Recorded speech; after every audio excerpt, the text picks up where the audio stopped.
Tendo o número legal, em nome de Deus, declaro aberta a sessão. Solicita a comissão de plenário leitura da ata da sessão anterior. Ata da 13ª Sessão Ordinária do Pleno do Tribunal de Contas do Estado de Alagoas.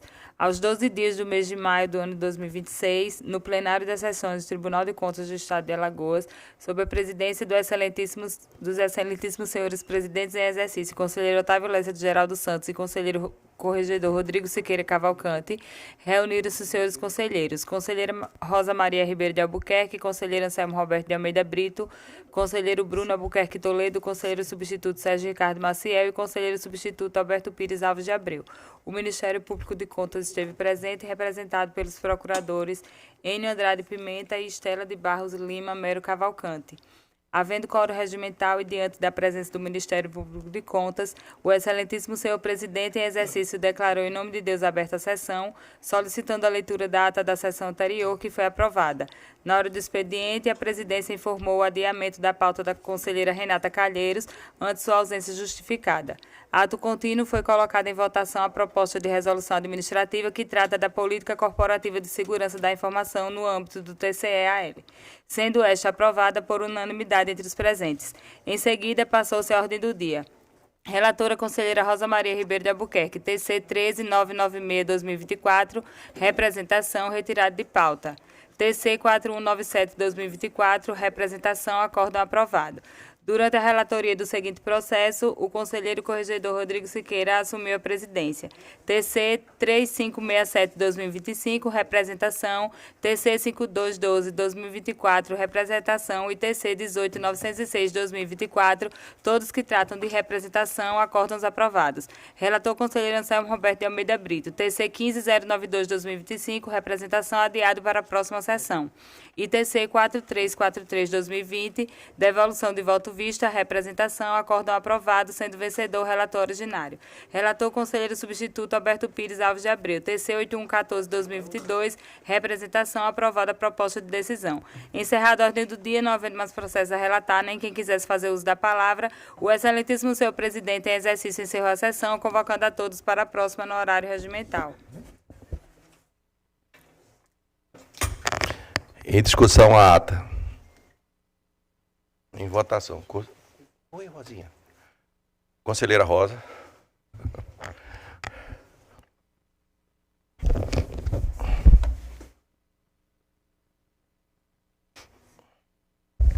Presidente, eu escutava a... Tá, é a ata. Conselheira Selma. De acordo, senhor presidente. Conselheiro Rodrigo. De acordo, presidente. Conselheira Renata. Senhor presidente, eu estava ausente na sessão anterior. Conselheiro Bruno. De acordo. Aprovado. Está facultada a palavra às senhoras conselheiras, senhores conselheiros. Doutora Estela, representante aqui do Ministério Público. Não tendo quem queira fazer uso da palavra, pela ordem, conselheira Rosa. Senhor presidente, senhora conselheira, senhores conselheiros, senhora representante do Ministério Público. Presidente, eu estou apenas com um processo pautado, mas vou retirá-lo de pauta. Pela ordem, conselheira Selma. Senhor presidente, senhoras conselheiras, senhores conselheiros, ilustremente Ministério Público oficia junto à Corte, especialmente neste pleno. Excelência, eu tenho dois processos pautados para hoje. Na verdade, o processo 15.092 de 2025 é um processo que houve o adiamento da sessão anterior.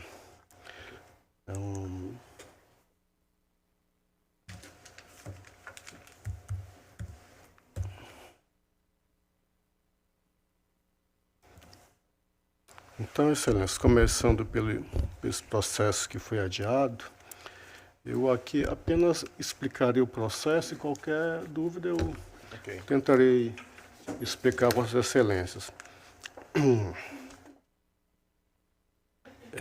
Uma representação, Excelências, em que há a compra por assim dizer, pelo Estado, uma tentativa de compra, de 2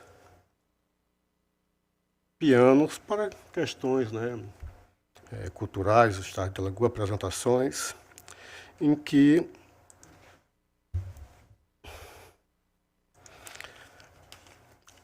a denunciante ela alega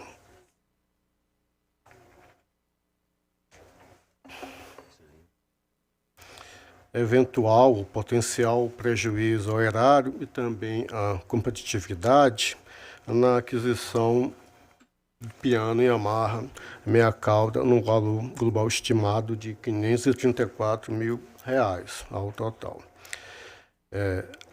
Houve o pedido cautelar, que foi por nós indeferido, tendo em vista a atuação do tribunal nesses procedimentos, assim, em regra, será a última.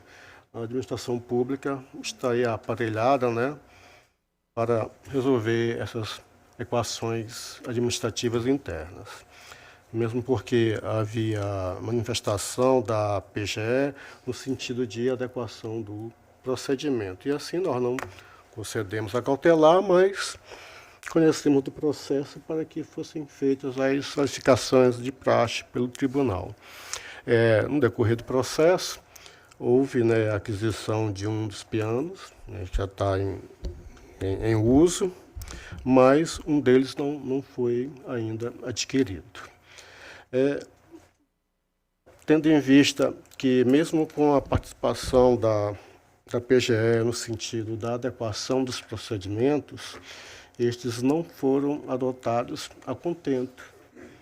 E, assim, tendo ocorrido a aquisição deste primeiro piano, embora o tribunal não tenha, pela instrução técnica, constatado dano, entendeu que houve um erro grosseiro no desenvolver desse procedimento. E aqui, sugerindo ao relator que se fizesse um sancionamento pedagógico a fim que não se repetisse. Eu até refleti, fiquei até pela questão da matriz de risco, apesar de termos isso em nossos normativos, mas não há, eu entendo que, em homenagem ao devido processo legal, um modelo de matriz de risco posta, desculpem, toda vez eu confundo de responsabilização tribunal.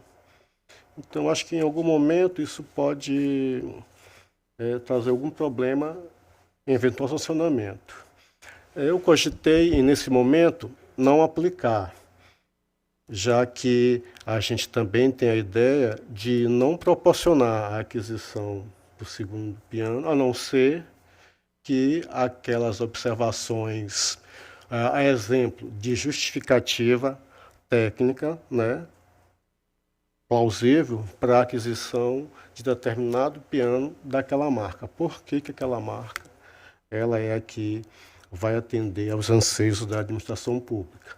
E não por questões outras de cunho subjetivo, mais técnicas. E a aquisição do primeiro piano, infelizmente, acabou acontecendo, né, com o não atendimento dessa situação. Mas, reitero, como não houve dano para o Estado e que talvez o procedimento de se parar as potenciais apresentações, utilização, devolução, não seria medida mais adequada. Mas, quando ao segundo, a gente entende que a administração ela não deveria adquirir nos termos postos, a não ser que haja a instalação de um outro procedimento e, ou se for o caso, a modificação desses elementos, das justificativas técnicas exigíveis que possam justificar essa segunda aquisição. Mas, ainda em relação à questão da multa, refletindo que talvez desse dar uma outra chance, né, para que a administração ela de fato venha corrigir, sob pena de, aí sim, sanção, responsabilização e eventual ressarcimento, caso constatasse dano futuro, mas sopesando a questão do erro da teimosia já identificada pela PGE e aguardando a correta adequação do procedimento, como de forma a trazer elementos técnicos ensejadores, porque que daquela marca, eu posso aqui, não gostaria, mas vou citar pianos da marca Yamaha, seria tecnicamente o ideal. E isso no procedimento, até o final da instrução, nós não verificamos. Então, assim, Excelência, eu trago o meu voto no sentido de nós aplicarmos a sanção pedagógica no seu limiar, tá? E aqui recomendar que a segunda contratação, a segunda aquisição, ela não seja verificada na forma em que posta. Seria basicamente essa a parte relevante do nosso voto e os demais dispositivos de praxe, publicação e assim, Excelência, seria o voto. Como eu já adiantei, acho que ficaria até mais fácil para o órgão do Ministério se manifestar a respeito, senhor presidente. Doutora Estela. Como foi relatado pelo conselheiro Anselmo, né, se trata de uma representação sobre o pregão eletrônico 9175 de 2025, é um pregão para aquisição de pianos acústicos no valor de R$530 mil. Né, houve admissibilidade do processo e já houve manifestação conclusiva da área técnica. A diretoria, após o contraditório, se manifestou pela procedência parcial da representação, uma vez que foi verificada a ocorrência de erro grosseiro. Com isso, a diretoria propõe a aplicação de multa e a recomendação de que a administração se abstenha de adquirir a segunda unidade do piano, até como uma forma de mitigar eventuais efeitos dessa contratação irregular. Na manifestação técnica, ela faz uma individualização dos achados. O primeiro achado dizia respeito à inadequação do pregão, que foi afastado, porque o piano se adequa ao conceito de bem comum. Os achados 2, 3 e 4, apesar de não haver indicativo de dolo, foi demonstrado um erro grosseiro, porque, apesar das manifestações da PGE no sentido da correção dessas falhas e da estipulação de condicionantes no parecer, essas condicionantes foram ignoradas, sem haver uma justificativa, uma motivação nos autos para que elas não fossem atendidas. Esses achados 2, 3 e 4 dizem respeito à indicação de marca, que é uma restrição da competitividade, não havendo justificativa técnica, mas apenas uma indicação de preferência subjetiva por parte do maestro consultado, não teria a possibilidade, dentro das normas que regem a licitação, de haver essa restrição de marca, restringindo fornecedores. Em relação à pesquisa de mercado, houve também falhas. A pesquisa foi muito restrita, não demonstrando o comportamento de preços desses itens, de fato, no mercado, e também o prosseguimento do certame sem a correção dessas recomendações colocadas pela PGE. Com isso, a diretoria técnica entende pela ocorrência de erro grosseiro. Em relação a essas duas irregularidades, indicação de marca e estimativa de preço falha. E em relação ao achado 5, no qual ele conclui pela determinação de não aquisição da segunda unidade, diria respeito a um prejuízo potencial à economicidade. Esse prejuízo ele foi levantado na análise preliminar da diretoria, mas em sua análise final conclui que não houve um prejuízo concreto à administração, por isso ele fica só em sede de determinação ou recomendação e não adentra a uma apuração de dano, porque de fato não houve essa comprovação de efeitos econômicos negativos. O Ministério Público adere integralmente à proposta de encaminhamento da diretoria técnica e adere também à respectiva matriz de responsabilização. Como o erro grosseiro na forma da LINDB enseja a responsabilização, o Ministério Público acompanha a diretoria nesse ponto, o que fica reforçado nos autos, principalmente pela desconsideração das condicionantes postas pela PGE. O Ministério Público acompanha também o entendimento no sentido de que a administração se abstenha de emitir a ordem de fornecimento em relação ao segundo piano. E, por fim, o Ministério Público opina pela expedição de determinação ao Estado no sentido da correção das falhas, em especial com a adoção de medidas de qualificação técnica de seus agentes, uma vez que esses vícios decorreram de falhas na elaboração de estudo técnico preliminar, termo de referência e pesquisa de preço. Então, entende-se que a adoção de medidas de qualificação dos agentes de contratação podem vir a evitar esses problemas na origem. Então, nesse sentido, a manifestação ministerial. Em discussão, processo relatado pelo conselheiro Anselmo. De fato, com relação, ficou caracterizado, portanto, o erro grosseiro em 2 pontos, né? Com relação à pesquisa de preço no mercado e também com relação à indicação da marca. E o relator ele não está trazendo aplicação de sanção, não é isso? Foi o que eu entendi. Não, ele tá trazendo, mas ele não especificou o valor. Seu limiar mínimo. Tá. A mínima? Limiar mínimo, valor mínimo. Aplicação no valor mínimo, né? Isso. Com relação, mesmo Vossa Excelência está considerando a aplicação de sanção, mesmo sem a existência de uma matriz de responsabilização, não foi isso? Neste caso, Excelência, é porque eu não estou louvando, não sei se Vossa Excelência pode entender como algo de uma aplicação objetiva, não é essa a ideia, mas como a PGE, ela aparentemente, na sua obrigatória participação, indicou elementos a serem, por assim dizer, consertados, e a gestora, ela insistiu na situação sem tomar os devidos cuidados. Eu entenderia que essa sanção ela adotaria um caráter pedagógico, a fim de evitar esse tipo de procedimento. Não que o parecer seja vinculante, mas pela a falta de justificativas para não adotar as medidas indicadas pelo órgão jurídico correspondente. Mesmo, Excelência, mesmo sem a existência da matriz, do modelo da matriz de responsabilização. Nesse sentido, não é que não existam procedimentos nos nossos normativos tratando da matriz, que eu entendo que talvez a falta desse gabarito poderia trazer análises subjetivas quanto à questão, inclusive, do valor do sancionamento adotado.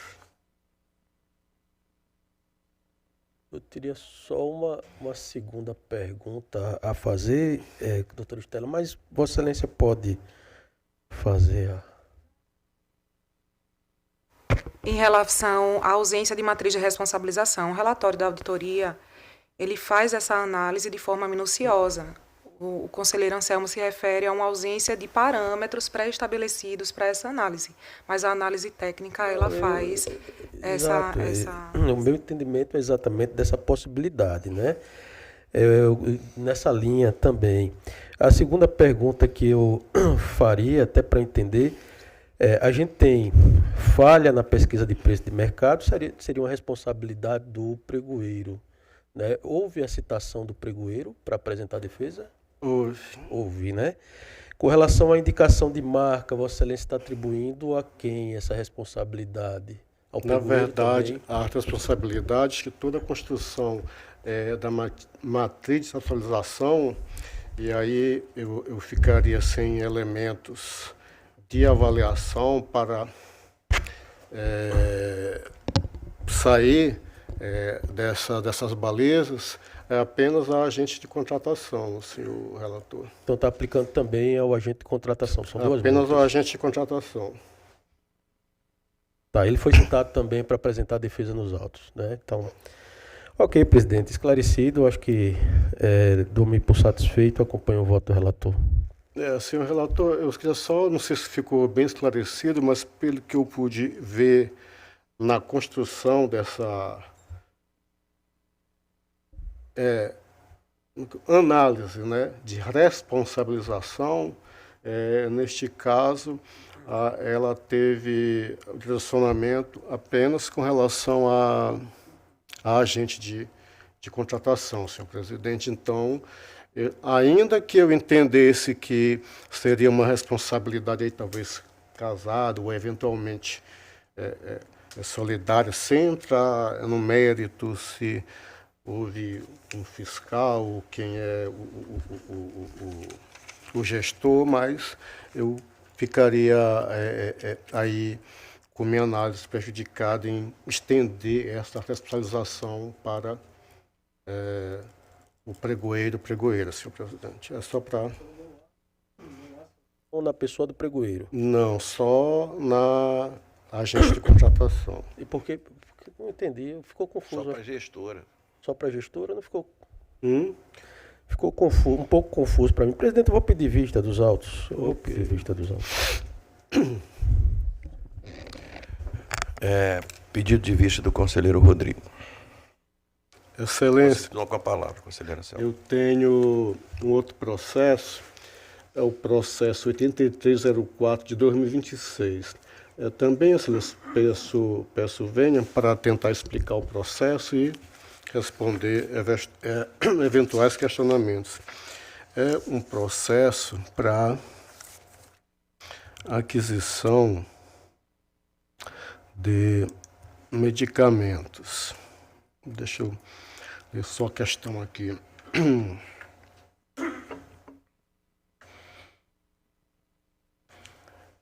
É uma representação, denúncia, autuada em maio de 2026,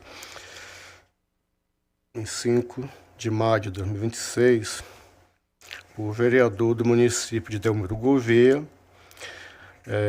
em passe de gestora também daquele município, no seu entender, decorrência de irregularidades, legalidades no Programa Eletrônico 5 de 2026, que seria um pregão para se fazer um registro de preço. Concessão prevista em 7 de maio. Ela foi autuada em 5 e a previsão era 7 de maio. E o objeto era a aquisição de medicamentos destinados ao abastecimento de farmácia básica municipal, das unidades básicas de saúde e da unidade de pronto atendimento, UPA, do município respectivo, no valor aqui aparentemente estimado de cerca de 19.800.000, aduzindo que o julgamento teria sido realizado por lote, né? A aquisição seria por lote, sem demonstração técnica individualizada e cláusula incompatível com o objeto relacionado ao Simples Nacional. A participação daquelas empresas com relação à licitação, especificamente quanto ao fator de tributação. Com pedido cautelar. Os autos eles foram encaminhados ao gabinete na mesma data, 5 de maio, e também encaminhado ao órgão ministerial que se manifestou através do parecer número 280 de 2026. Esse é o nosso relatório, senhor presidente. Estela. Bem, trata-se de uma representação sobre o Pregão Eletrônico 05-2026, né, do município de Delmiro Gouveia, referente à aquisição de medicamentos.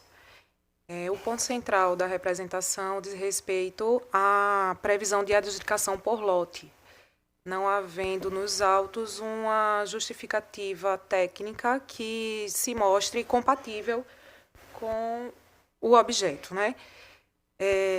A adjudicação por lote, ela é uma exceção, né, no sistema de compras públicas. A divisibilidade ela é posta como regra, como um pressuposto para a ampliação da competitividade, e para que seja feita a adjudicação por lote é preciso que haja uma justificativa em razão de logística, em razão de economicidade, em razão de comportamento de mercado, o que não há no processo, e a justificativa apresentada ela tem falhas que não se sustentam, né? Por exemplo, um mesmo medicamento ele colocado em lotes diversos, um medicamento não básico, um medicamento básico, e o mesmo medicamento consta dos dois, não subsistindo a justificativa fática colocada pela administração. Né? Há também o questionamento sobre a vedação de que microempresas e empresas de pequeno porte se beneficiem do regime de tributação simples, e, em uma primeira análise, o Ministério Público também vislumbra ser uma exigência, uma vedação impertinente em razão da natureza do objeto licitado.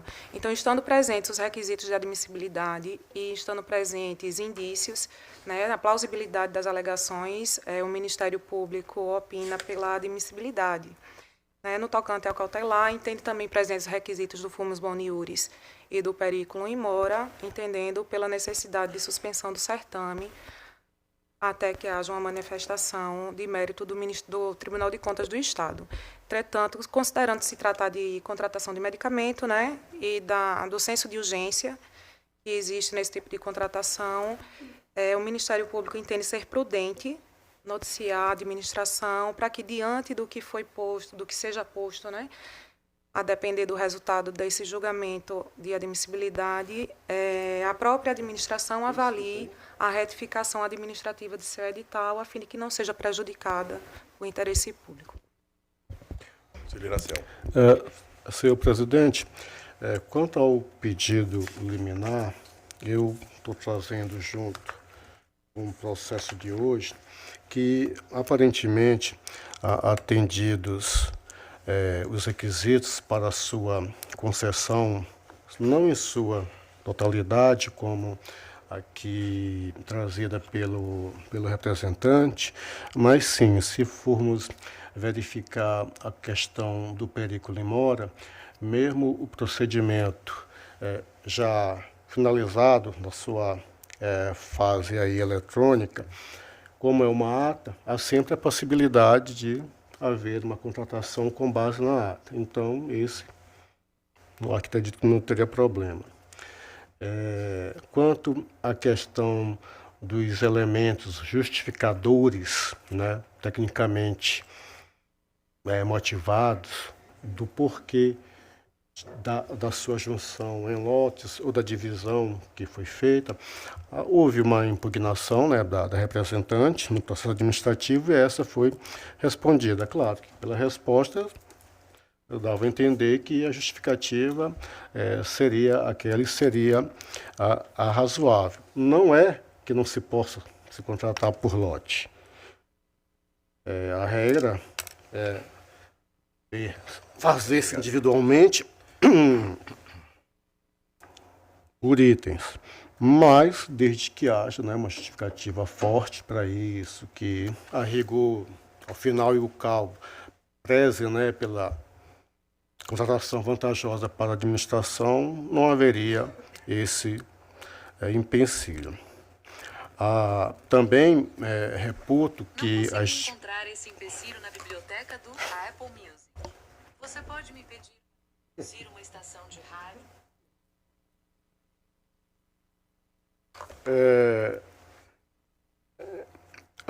As justificativas apresentadas, de fato, são muito parecidas, senhor presidente, com aquelas outras relativas àquelas contratações de material para a educação, para o ensino. São genéricas, fiscalização, facilidade de controle, economia de escala, mas, de fato, são apenas justificativas, não há uma demonstração cabal daquilo. E a rigor também, né, nesse aspecto, a questão do direito aí indiciado também estaria posto. Então, atendidos os requisitos, haveria que se conceder a cautelar. Mas, em complemento, Excelência, eu entendo que, como é para fornecimento de medicamentos, inclusive de medicamentos, aqui como foi dito, para a saúde básica, medicamentos de uso contínuo, eu daria o meu voto no sentido, em função disso, não conceder a cautelar, a fim de, aí sim, evitar não só, né, um prejuízo, não estou falando do prejuízo quantitativo, mas um prejuízo aí a população e, longe de mim, causar qualquer procedimento, qualquer tomada de medidas extraordinárias para aquele ente em função da suspensão da contratação ou fornecimento de medicação. Então, Excelência, tendo em vista que o perigo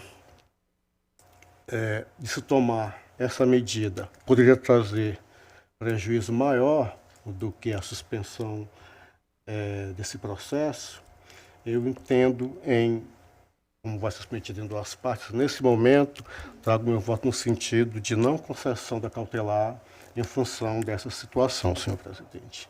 E eu gostaria que Vossa Excelência submetesse aos pares nesse primeiro... Essa primeira...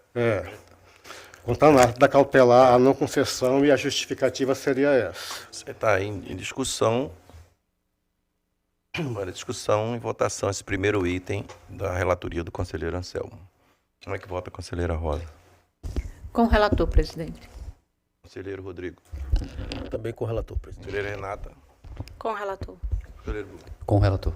Estão aprovados. Pode passar a Vossa Excelência para o segundo item. Excelência, no segundo momento, eu entenderia em que nós recebêssemos a representação a fim de verificar as situações postas. Embora não vá haver a suspensão da contratação, mas eu acredito que o tribunal, para verificar de forma mais detida, concreta, as situações postas, deveria adentrar de fato ao procedimento de modo mais técnico e instrutivo e, com isso, nos dá elementos para que nós possamos, contribuindo com a administração, se for o caso, propor eventuais alterações, mitigação de contratações e toda sorte de situações decorrentes dessa aparente falta de justificativa plausível, principalmente pela questão da aglutinação em lotes. Eu queria aqui apenas destacar, eu não sei se vai ser motivo aqui de alguma indagação de Vossas Excelências, que afastando também, e aí, ao mesmo tempo em que afasta essa situação, por outro lado, há uma preocupação de, inclusive, verificar a forma como esses editais eles estão sendo construídos, que às vezes parece que os editais eles são feitos assim, de uma forma genérica, mas não se toma aquele cuidado de, mesmo pegando de forma genérica para várias situações, fazer essa devida adequação àquele objeto a ser contratado. E cito isso porque a representante, inclusive um dos elementos da análise da cautelar, onde eu disse que parcialmente não atenderia, era quanto à questão da situação vinculada ao Simples Nacional, e eu até falei aqui no início, tendo relação com a tributação, a questão de não se poder... As empresas, por serem do Simples, elas já têm a natural tratamento diferenciado, mas que a questão de tributação impediria a participação das microempresas e empresas de pequeno porte. O que, na verdade, acaba sendo uma situação do edital que não se comunica com o objeto da licitação, porque essa situação relativa ao Simples Nacional estaria vocacionada à questão da contratação de serviços e não ao fornecimento de bens. E está claro que o objeto dessa licitação ela é o fornecimento, a compra de remédios, e não o fornecimento de serviços. Então, esse é o sentido de verificação que o tribunal, apenas com a instrução, poderia, de fato, ter uma atitude, nem gosto muito dessa palavra, mas proativa e cooperativa com a administração pública no sentido de se evitar, inclusive que no caso, eventual prejuízo quantitativo, senhor presidente. Esse seria o meu voto. Temos mais dispositivos de praxe. Ok. É em discussão a segunda proposta do processo relatado pelo conselheiro Anselmo. Em votação. Conselheira Rosa. Eu acompanho o relator, presidente. Conselheiro Rodrigo. Acompanho, presidente. Conselheira Renata. Acompanho o relator. Conselheiro Bruno. Com o relator. Aprovado, conselheiro. Continua com a palavra. Excelência, sem mais processos para a nossa pauta de hoje, senhor presidente. Ok. Conselheiro Rodrigo, pela ordem. Senhor presidente, sem pauta. Conselheira Renata. Senhor presidente, senhora conselheira, senhores conselheiros, representante do Ministério Público, eu trago hoje para relatar o processo TC 8505-2023, referente à prestação de contas de governo do município de Olho d'Água das Flores, referente ao exercício 2022, no qual a DEFAFON concluiu pela regularidade das contas. O Ministério Público de Contas, por sua vez, manifestou-se pela impossibilidade do julgamento de mérito, sem a emissão de parecer prévio ao fundamento de que o relatório técnico produzido pela DEFAFON contém erros e contradições que comprometem a rigidez instrutória do processo, inviabilizando, a seu ver, uma deliberação conclusiva sobre as contas apresentadas. O relator originário votou pela irregularidade das contas e indicou que os dados extraídos dos balanços contábeis do município demonstraram um descumprimento percentual mínimo de 50% dos recursos do Fundeb, VAAT, aplicados na educação infantil, conforme exigido pelo artigo 26 da Lei Federal 14.113, 2020. Pedi vistas dos autos para melhor exame da matéria. Passo à fundamentação dos erros e contradições do relatório da DEFAFON e da necessidade de emissão do parecer prévio. Não desconheço as críticas formuladas pelo Ministério Público de Contas à instrução processual. Com efeito, o relatório elaborado apresenta inconsistências que merecem reparo e que, em circunstâncias ideais, demandariam maior rigor técnico da unidade instrutora. Entretanto, com a devida vênia ao entendimento empossado pelo Ministério Público, entendo que a solução de sustar a emissão do parecer prévio não se afigura mais adequada. O parecer prévio sobre as contas do chefe de Poder Executivo possui natureza essencialmente orientadora, pedagógica e informativa à Câmara Municipal, que é o órgão constitucionalmente competente para o julgamento das contas. Trata-se de instrumento de transparência e controle social que subsidia os vereadores e a própria sociedade na avaliação da gestão pública municipal. Do descumprimento do limite mínimo de aplicação do Fundeb e VAAT na educação infantil. Cabe destacar que a análise realizada pelo relator originário encontra respaldo nos documentos constantes dos autos, especialmente no anexo 6, cujos balanços contábeis apontam indícios concretos de descumprimento do limite mínimo de recurso do VAAT na educação infantil, em aparente contradição com os dados lançados no RRO. Entretanto, esse ponto que motivou o voto pela irregularidade das contas não constou do relatório da unidade técnica, razão pela qual o gestor não foi cientificado da imputação nem teve a oportunidade de exercer o contraditório e a ampla defesa. Dessa forma, a emissão do parecer prévio pela reprovação das contas, com fundamento nesse achado, sem o prévio contraditório, seria passível de nulidade absoluta. A providência mais adequada, portanto, é a reabertura da instrução exclusivamente quanto a esse ponto específico, com a citação do responsável para apresentar a defesa em observância ao devido processo legal e em conformidade com a competência saneadora conferida pelo artigo 73 da Lei Orgânica do Tribunal. Passo à conclusão e dispositivo. Antes de passar a leitura do voto e dispositivo final, gostaria de trazer à discussão a proposta de alteração na Resolução Normativa 6/2025, em razão de a controvérsia exposta nos presentes autos evidenciar na prática a ambiguidade hoje existente na redação do artigo 4º, parágrafo 2º. O texto vigente, ao empregar o advérbio totalmente, mencionar expressamente a relatoria e utilizar expressão gramaticalmente concessiva, ainda que comporta a leitura restritiva de vedação absoluta à reabertura da instrução, inclusive por iniciativa institucional.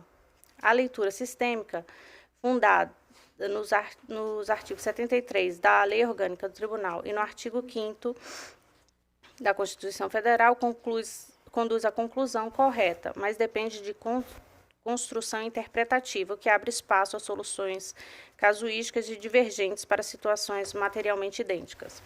Há de se ponderar, ademais, que a redação atual privilegia legitimamente o princípio da celeridade processual, em harmonia com os prazos reforçados pelo julgamento, da DPF número 366.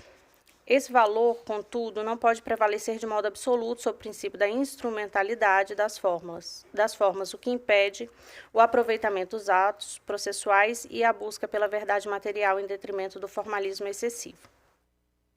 Submeto, portanto, à apreciação desse plenário, em momento oportuno, a proposta de nova redação ao artigo 4º, parágrafo 2º, com a inclusão do 3º parágrafo, a fim de delimitar expressamente que a vedação se dirige à iniciativa do responsável e de se ressalvar a possibilidade de reabertura por iniciativa do relator ou do plenário, mediante recomendação da unidade técnica do Ministério Público de Contas, ou de ofício em hipóteses de fatos supervenientes ou pré-existentes não enfrentados na instrução. Diante do exposto, acompanho parcialmente o voto do relator originário, no que se refere ao diagnóstico técnico acerca das divergências entre o RRO e os balanços contábeis e os indícios de descumprimento do limite do Fundeb-VAT infantil. Contudo, quanto à conclusão, pelos fundamentos já delineados, voto pela conversão do julgamento em diligência com as seguintes determinações. Determinar o encaminhamento dos autos à DEFAFON para que promova a citação do responsável. Quanto ao achado relativo ao descumprimento do percentual mínimo de 50% dos recursos do Fundeb-VAT, determinar que a apresentada defesa pelo responsável ou decorrido o prazo sem manifestação, a DEFAFON se manifeste conclusivamente sobre o apontamento relativo à divergência entre o Fundeb-VAT, registrado no RRO, e o demonstrativo no anexo 6º.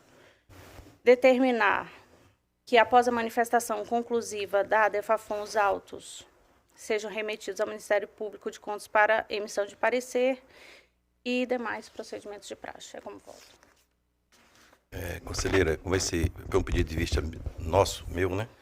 Eu entendi, inclusive, esse pedido de alteração com relação à resolução, e eu não tenho nenhum problema. Eu acho que se a gente tem alguma correção que tem que fazer nossa aqui, eu não tenho problema nenhum de rever o voto, dar a possibilidade do gestor apresentar alguma coisa, alguma defesa em seu favor, né? E colocar para o Ministério Público com relação à não participação, por opção do doutor Ricardo.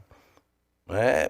Foi uma coisa assim que foi colocado, mas eu acho que o que ele já expôs, eu acho que já foi vencido isso aqui dentro do nosso pleno com relação à dúvida feita pelo doutor Ricardo. Então, eu posso, sem nenhum problema, aderir o voto da conselheira e abrir o espaço para que o gestor possa apresentar a defesa. E essa proposta, conselheira, que Vossa Excelência propõe uma alteração na nossa resolução para que a gente possa, por pleno, analisar e corrigir e poder dar melhor atenção a todos os processos. Então, eu adero à proposta da conselheira. Então, o meu voto passaria a aderir o dela, abrindo espaço. Essa proposta de resolução ela traria para que a gente possa analisar, e assim como eu voto. Está facultada a palavra aí aos conselheiros. Presidente, eu gostaria de solicitar a vista dos autos, vendo essa possibilidade, pelas seguintes razões. Nosso gabinete fez análise processual, até identificou outras situações. Já que tem essa possibilidade de se reabrir o contraditório, já que foi mencionado, acredito, a nossa resolução de 2025, eu acho que deve ser aquela em que hoje, perdoe-me aqui a jocosidade, mas em que, apesar, quando falo isso, lembrei-me logo do artigo 73, aquela em que diz das competências dos relatores, que não são delegáveis na minha ótica, e que hoje, aqui no tribunal, a semelhança que eu faço é que, com o judiciário, se fosse o caso, é que hoje os diretores eles podem citar, quando na verdade isso me parece que é próprio e indelegável dos relatores. E no judiciário seria como se o escrivão, o chefe de secretaria, o diretor de fórum pudesse fazer as citações ao invés do próprio juiz, o relator ou algo do gênero. E em função dessas situações, eu, até pela mudança no texto da resolução, que me parece, como está cometendo o ato falho, parece-me que é essa resolução última que o tribunal aprovou. E reitero, como também verifiquei outras situações, inclusive com relação ao ponto que Vossa Excelência identificou como problema para a aprovação das contas, reiterado pela conselheira, mas que ela verificou que, olha, que aparentemente não houve a manifestação aparentemente idônea do gestor. Então, em função disso, eu pediria a vista dos autos para melhor me situar a respeito e devolveria no menor espaço de tempo, senhor presidente. Vossa Excelência tem 2 sessões. Para 2 sessões. São 2 sessões. Tá? Não, mas eu acho que é um processo, desculpem. É um processo de 2022. E como em alguns processos eu também, mesmo identificando várias situações onde o gestor ele não foi notificado e o tribunal dizendo que não era importante ouvir o gestor, aí eu também gostaria de entender como foi construído para ter, em outros processos, eu adotar as próprias razões da conselheira para colher aí o entendimento um pouco diferenciado do pleno, senhor presidente. Não, é óbvio. E depois que houver esse entendimento, a conselheira propõe uma alteração e se o pleno aprovar, a gente melhora a nossa resolução. Essa é a proposta.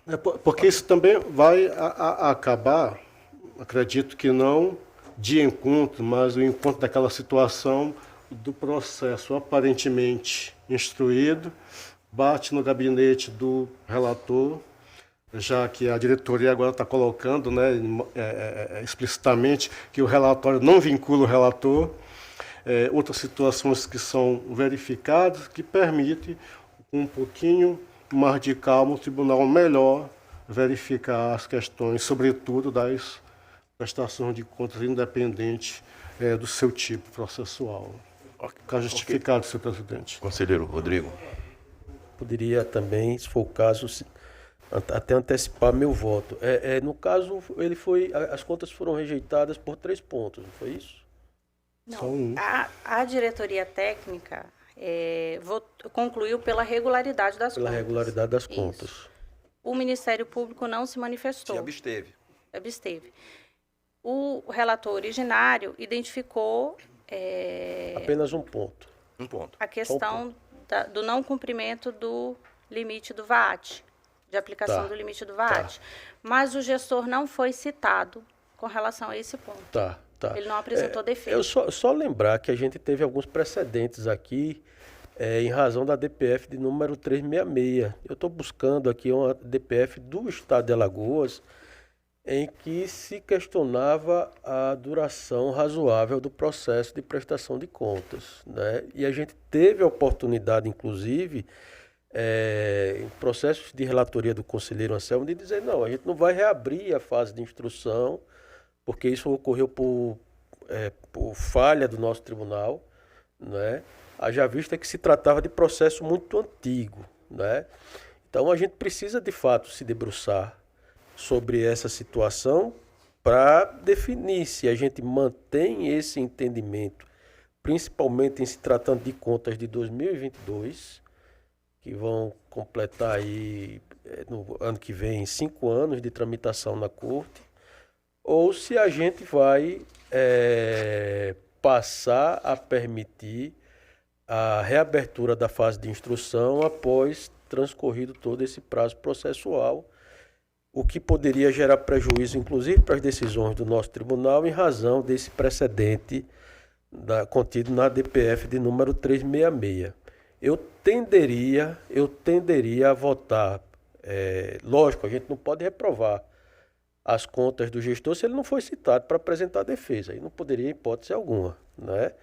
Eu tenderia, nesse momento, a votar pelo prejuízo, prejudicado esse ponto de análise, tendo em vista essa falha do nosso tribunal. Essa é a minha tendência nesse momento, mas eu vou aguardar os argumentos que o conselheiro Anselmo poderá trazer, porque de repente a gente pode evoluir nosso entendimento.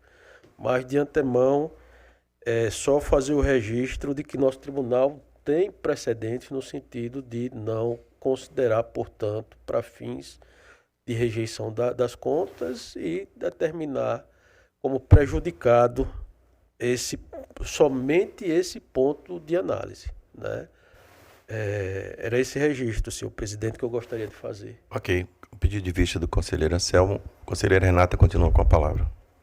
Apenas para reafirmar o nosso entendimento da preocupação com a celeridade no processo, mas nesse caso, em função de enfrentarmos uma situação não prevista, né, na época da proposta da resolução, eu acredito que seja mais prudente repensarmos essa questão. Terminou a pauta, conselheira? Sem mais processos Ok. pautados. Pela ordem, conselheiro Bruno. Sem processo. Sem pauta. Pela ordem, conselheira Raquel.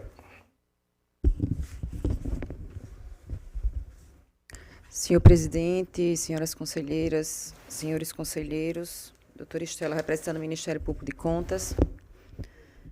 Eu tenho na pauta de hoje, senhor presidente, apenas um processo, é o processo 1646 de 2026, que se trata de uma fiscalização na modalidade de levantamento, instaurada por intermédio da Diretoria de Fiscalização de Administração Financeira e Orçamentária Estadual, a DEFAFOI, voltada à verificação dos procedimentos, sistemas, controles e práticas relacionados à observância da ordem cronológica de pagamento no âmbito do Poder Executivo do Estado de Alagoas, abrangendo a administração direta e os fundos estaduais vinculados.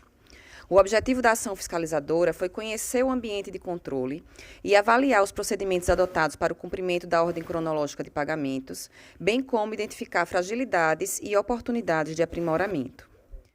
Em 4 de fevereiro de 2026, foi expedido comunicado ao governador do Estado de Alagoas, senhor Paulo Dantas, com solicitação formal de informações da fiscalização, consubstanciada no preenchimento pelas unidades gestoras de questionário eletrônico elaborado pela equipe técnica.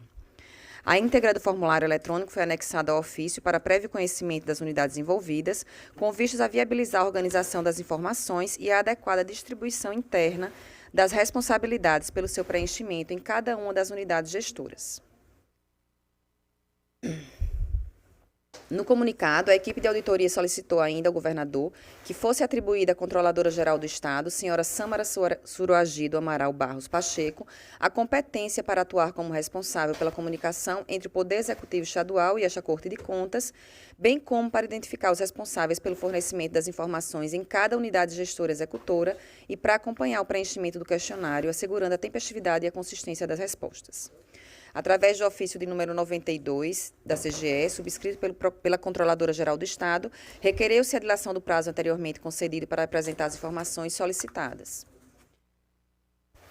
Escoado o prazo concedido, após conclusão da análise das respostas enviadas, o relatório técnico apontou que há fragilidades relevantes de governança, padronização, controle interno, rastreabilidade e transparência na gestão da ordem cronológica de pagamento no Poder Executivo Estadual, com risco de inconsistências na definição do marco temporal que orienta a ordem de pagamento, potencial quebra de isonomia entre credores, redução de rastreabilidade e maior dificuldade de atuação do controle interno e externo. Diante do diagnóstico, o relatório propôs ciência do relatório à CGE, à Cefaz e às unidades gestoras abrangidas, notificar os responsáveis pelas unidades que não responderam ou responderam de forma incompleta ao questionário, avaliar a responsabilização em caso de ausência de justificativa suficiente, além de recomendações para a adoção de diversos procedimentos de execução e controle sobre a ordem de pagamentos. Encaminhados os autos ao Ministério Público de Contas, foi exarado o parecer número 20 de 2026, da Lavra do Procurador-Geral Enio Andrade Pimenta, no qual opinou pela aprovação das propostas de encaminhamento formuladas pela equipe técnica da DEFAFOI. Esse é o relatório, senhor presidente.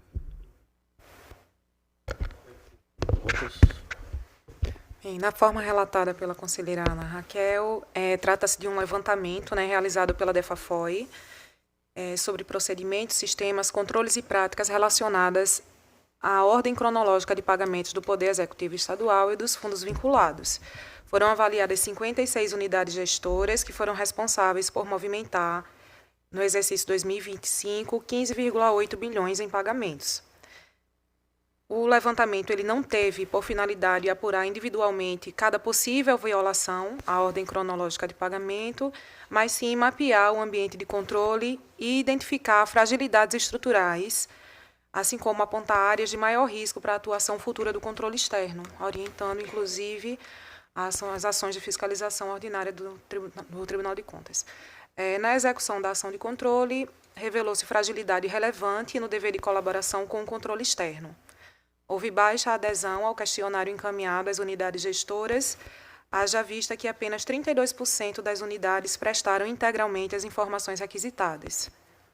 E 87% do montante financeiro analisado ficou concentrado em unidades que não responderam ao levantamento. Embora se trate de um levantamento relevante, vê-se que a base de dados ela sofreu prejuízo diante da não adesão das unidades. Na análise dos dados obtidos, o relatório técnico 04/2026 conclui que a observância da ordem cronológica de pagamentos no âmbito da administração direta do Poder Executivo Estadual e dos fundos vinculados demanda aperfeiçoamento institucional relevante.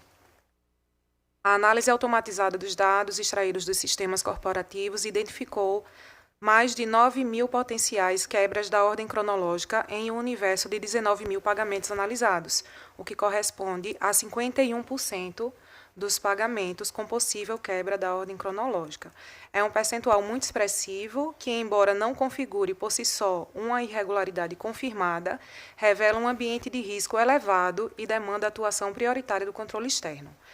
A conclusão do Ministério Público de Contas é que as fragilidades identificadas não podem ser tratadas como pontuais, mas sim como um grave indício de deficiência sistêmica no controle da ordem cronológica de pagamentos, o que exige atuação coordenada, estruturante e tempestiva da administração pública e dos órgãos de controle, sob pena de comprometimento dos princípios da legalidade, isonomia, transparência e moralidade administrativa. Como foi registrado no parecer da Procuradoria-Geral, as fragilidades se manifestam em diversas dimensões: normativa, procedimental, sistêmica, informacional, de transparência, de controle interno, o que exige atuação em diversas frentes. Diante disso, o Ministério Público opina no sentido da aprovação das propostas de encaminhamento formuladas pela equipe técnica da DEFAFOI, por se mostrarem adequadas, proporcionais e alinhadas à natureza do levantamento, especialmente no que se refere à ciência dos órgãos envolvidos, a responsabilização pelo não atendimento às requisições do TCE por aquelas unidades que não aderiram de forma satisfatória, a padronização normativa e procedimental, ao fortalecimento dos controles internos, ao incremento da transparência e ao aperfeiçoamento sistêmico, além, no final, do monitoramento das providências a serem adotadas nesse processo de ajuste. A gente aproveita o ensejo também para parabenizar a iniciativa da ação de controle, principalmente diante do recebimento reiterado de denúncias que abrangem essa temática da possível quebra da ordem cronológica em situações fáticas isoladas que não são processadas pela Corte por se tratar de tutela de direitos individuais. Então, esse caminho adotado pelo Tribunal permite ações corretivas, amplas, em diversas frentes, que serão capazes de sanear o problema em sua origem. Então, o Ministério Público adere na integralidade ao levantamento e às propostas de encaminhamento da diretoria técnica. Raquel. Senhor presidente, antes de iniciar a análise, eu gostaria só de registrar que eu fiz a distribuição da proposta de decisão como um todo, porque por se tratar de um processo de fiscalização, ele por si só tem uma natureza mais analítica, então o relatório termina que fica maior, mais analítico, enfim. E aí eu quis fazer uma leitura um pouco mais sucinta aqui, para poder dar transparência, mas sem tantos detalhes, mas fazendo constar para eventual dúvida poder ser facilmente pesquisada. Então, vamos lá. O trabalho ele foi desenvolvido pela comissão instituída pela Portaria 463 de 2025, publicada no Diário Oficial Eletrônico desta Corte em 15 de dezembro de 2025, de acordo com o Plano Anual de Trabalho, PAT 2025-2026, que foi aprovado pelo ato número 62 de 2025. No contexto do trabalho sob análise, o levantamento foi utilizado para identificar e avaliar os procedimentos, os controles, os sistemas e as práticas adotados pela administração pública estadual relacionadas à formação, acompanhamento, publicidade e observância da ordem cronológica de pagamentos, de maneira a permitir o conhecimento do ambiente de controle e identificar as fragilidades, os riscos e as possíveis inconformidades com a legislação aplicável, de maneira a subsidiar novas ações fiscais subsequentes, como a auditoria de conformidade, prevista no Plano Anual de Fiscalização de 2026. Aqui faço só mais um parênteses. Essa fiscalização, na verdade, ela iniciou como um processo de auditoria, mas considerando a amplitude de fiscalizar a ordem cronológica de pagamento de todo o poder público estadual, a diretoria entendeu que era necessário primeiro fazer esse levantamento, para então esse levantamento subsidiar a próxima auditoria, que já está prevista, mas ainda não saiu a publicação. O conjunto normativo aplicável impõe à administração pública a observância da ordem cronológica de pagamentos, segregada por fonte de recursos e por categoria contratual, tomando-se como marco temporal a data do lançamento do documento de liquidação da despesa, nos termos e prazos definidos pelo Decreto Estadual número 90.389 de 2023. A alteração dessa ordem somente é admitida em hipóteses excepcionalíssimas e devidamente justificadas, como situações de emergência, risco de descontinuidade de serviços essenciais ou proteção da continuidade administrativa e institucional.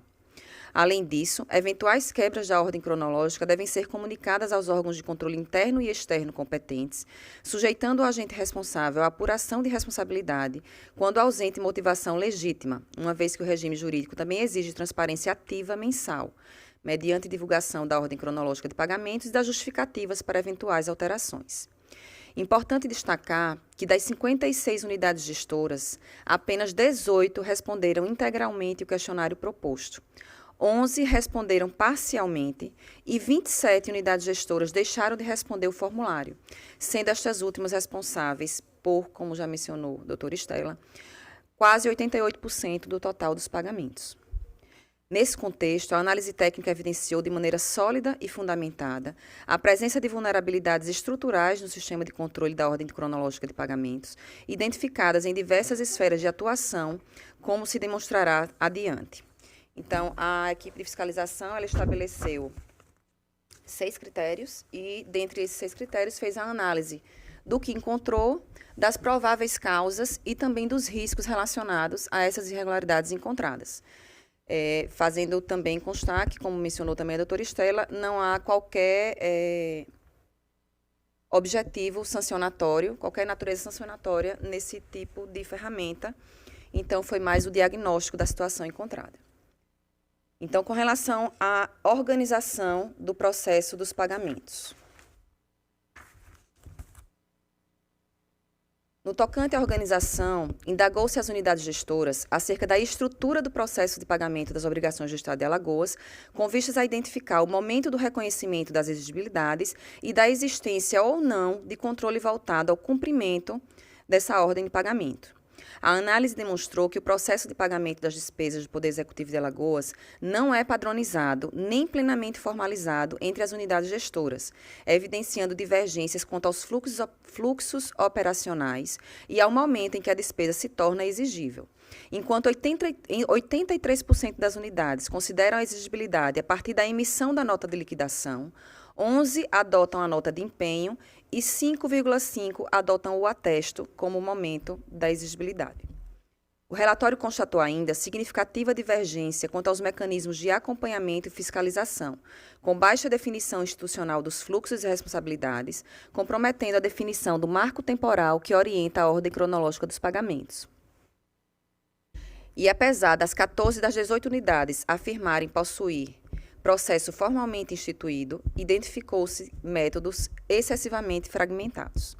As evidências também se basearam em dados do CIAF e do FlexiVision, demonstrando dissociação entre a execução financeira e a formalização dos fluxos.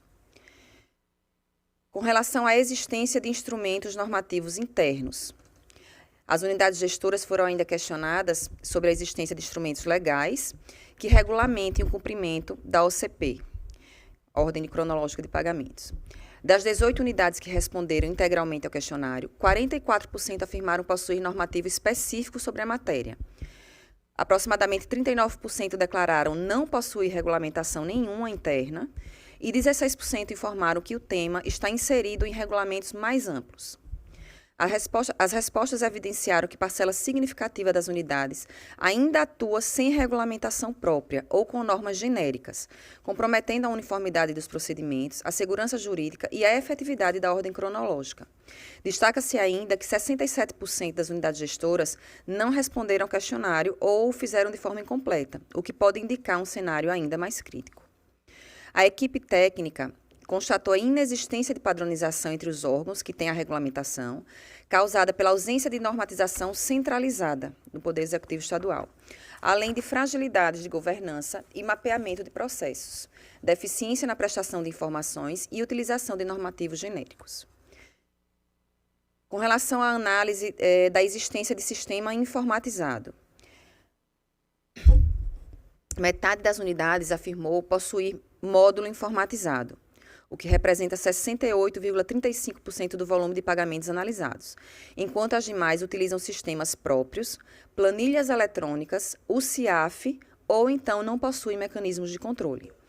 A fiscalização constatou, contudo, que parte significativa daqueles que têm sistema utiliza o CIAF como base desse sistema, e que ele não dispõe de funcionalidades específicas para monitoramento da ordem cronológica ou registro das justificativas para eventual quebra dessa ordem de pagamentos.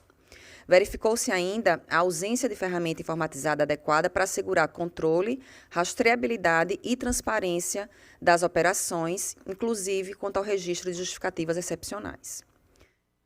Em relação às potenciais quebras da ordem cronológica,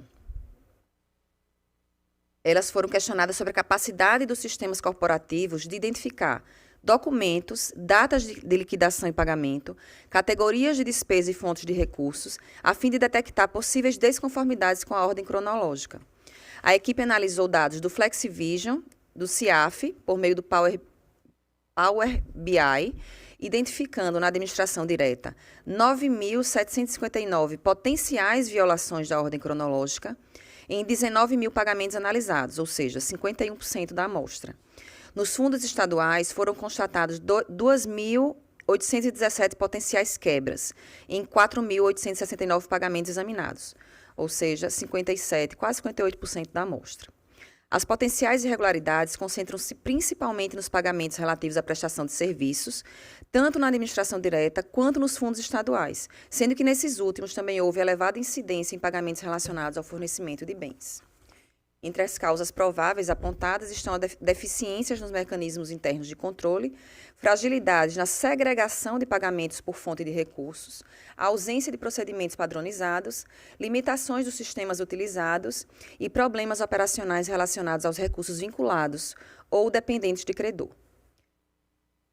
Em relação às publicações das eventuais quebras da ordem cronológica, verificou-se que 50% das unidades respondentes, estas, no caso, responsáveis por 340 milhões dos pagamentos realizados em 2025, declararam não realizar publicação das justificativas, enquanto 44% informaram publicar no Diário Oficial do Estado, e apenas uma unidade afirmou adotar o procedimento previsto no Decreto Estadual 90.389 de 2023, com a publicação oficial e comunicação à CGE e ao Tribunal de Contas.